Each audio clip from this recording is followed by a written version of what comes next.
Star Wars 7x7, episode 2125. Today we continue our look at how Maul consolidated his grip on power in Mandalore as we look at Shades of Reason. This is episode 15 from season 5 of the Clone Wars.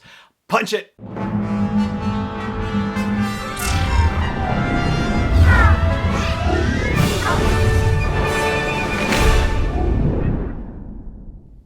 Hey Rebel Rouser, I'm Alan Voivod and this is Star Wars 7x7. Thank you so much for joining me for this episode. Before we get started, I just really quickly want to mention that I have signed up for a May the 4th virtual 4K run, and I've posted a link to it on the Facebook page for Star Wars 7x7. That's facebook.com/SW7x7 if you check that out. And I'm doing it because the American Association for Cancer Research is a beneficiary of some of the proceeds for the 4K run, and it's, still kind of bizarre to think of myself as a cancer survivor, but that is in fact what I am. And so when I saw this, I thought, well, this seems like a great thing to do. So I'm going to be doing that on May the 4th, and if that's something you're interested in, then the details are over on the Facebook page, so do check that out. All right, let's talk about Shades of Reason, which is, again, Season 5, Episode 15 from the Clone Wars, and it's the second of a three-part story arc that tells us how Maul came to power on Mandalore and also how he organized this shadow collective, this syndicate of crime families. We know from the last episode that he got the Pykes and Black Sun and the Hutts on his side.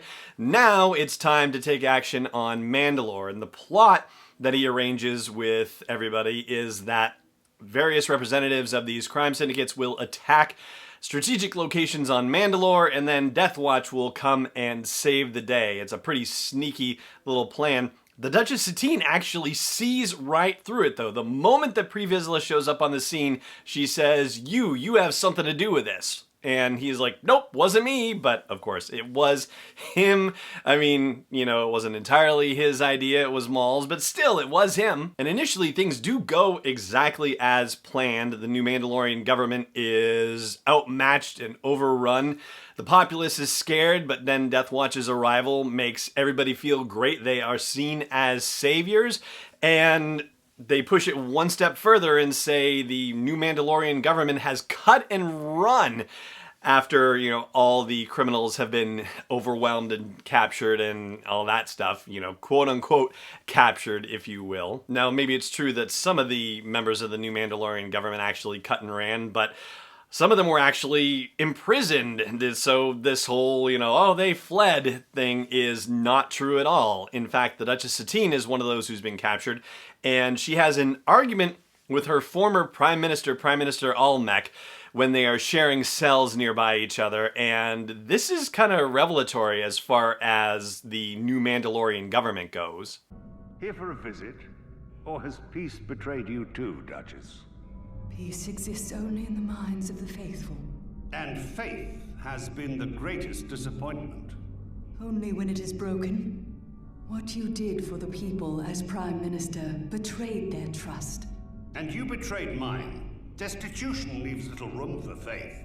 My actions allowed the people hope in your leadership. The supplies I bought on the black market kept you in power. Another era of judgment. The people made willing sacrifices for their freedom. Corruption is not the answer. Then enjoy your freedom, Duchess. You'll have plenty of time to tell me all about it. I mean, for a kid's cartoon, this is some deep and heady stuff. A pacifist government being propped up by illegal shipments of spice? This is some crazy stuff. But back to the bad guys.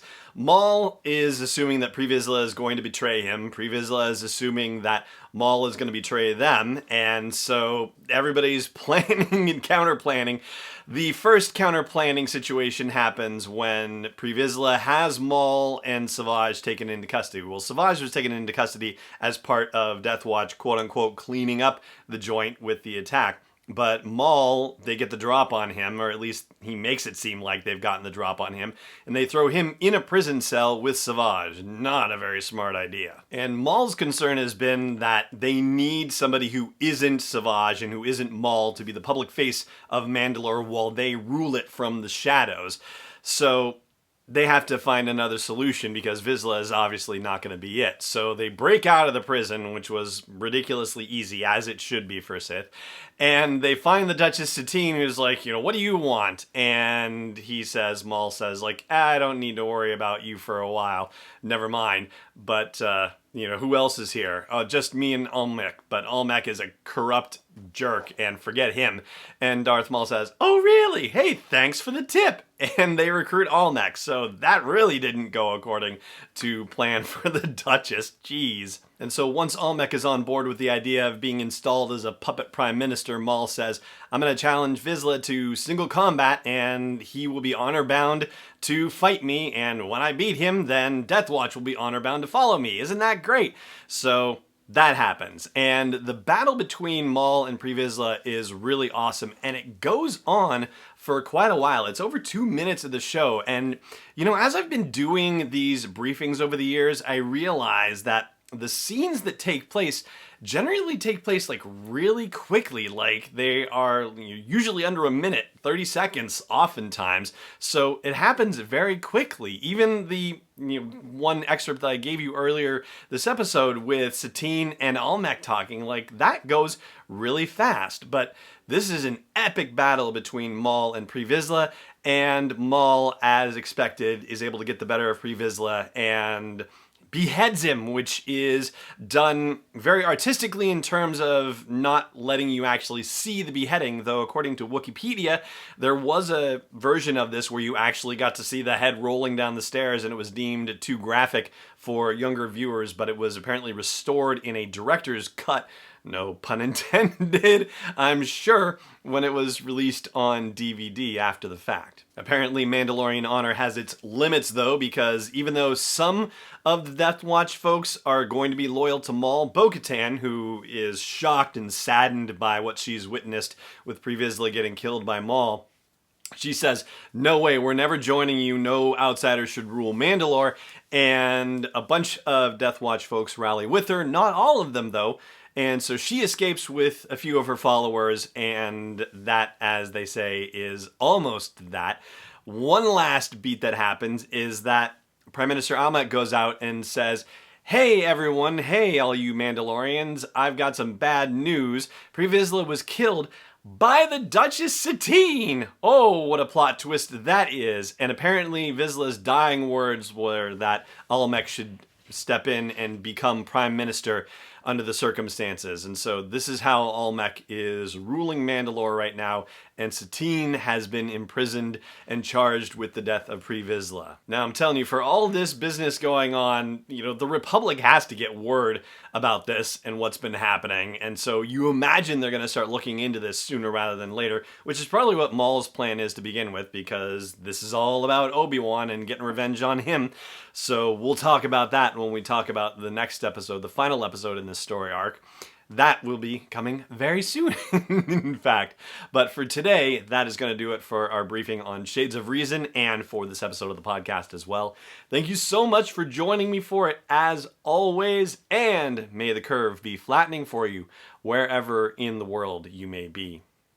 This podcast is not endorsed or sponsored yet by Lucasfilm Limited, Disney, or 20th Century Fox. It is intended for entertainment and information purposes only. Star Wars, the Star Wars logo, all names and pictures of Star Wars characters, vehicles, and any other related Star Wars items are registered trademarks and/or copyrights of Lucasfilm Limited or their respective trademark and copyright holders. May the Force be with them. All original content is copyright 2019 by Star Wars 7x7. We hope you love it.